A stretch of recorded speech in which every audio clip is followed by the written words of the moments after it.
ஞானம் உங்களை கூப்பிடுகிறது.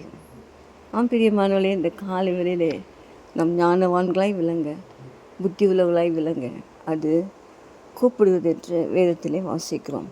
எதற்காக கூப்பிடுவது என்று சொன்னால், நம்முடைய பேதமைகளை விட்டு விலகும்படியாக, நாம் பிழைத்திருக்கும்படியாக அது நம்மை கூப்பிடுகிறது. ஏன்னு சொன்னால், ஒரு ஞானம் உள்ளவனுக்கு நாம் புத்தி சொல்லும்போது அவன் நம்ம என்ன செய்வான்? ஞானத்தை தேறி அவன் நம்மை நேசிப்பான். ஆனால் அதே ஒரு பரியாசக்காரனுக்கு நாம் கடிந்து கொள்வோம் என்று சொன்னால் அவன் நம்மை பகைப்பான். அதுதான் ஞானம் உள்ளவனுக்கும் பரியாசக்காரனுக்கும் உள்ள வித்தியாசம். ஸோ ஞானம் உள்ளவனுக்கு நாம் என்ன செய்யணுமா? போதகம் பண்ண வேண்டும். ஞானம் உள்ளவன் உங்களை நிச்சயமாய் நேசிப்பான். இந்த ஞானம் உங்கள் நாட்களை என்ன செய்யணும்னா பெருக பண்ணும் என்று வாசிக்கிறோம். ஸோ அது மட்டும் இல்லை, இந்த ஞானம் நம்மை நல்வழிப்படுத்தும், தீய பாதைகளுக்குள்ளே நம்மை கொண்டு செல்லாது.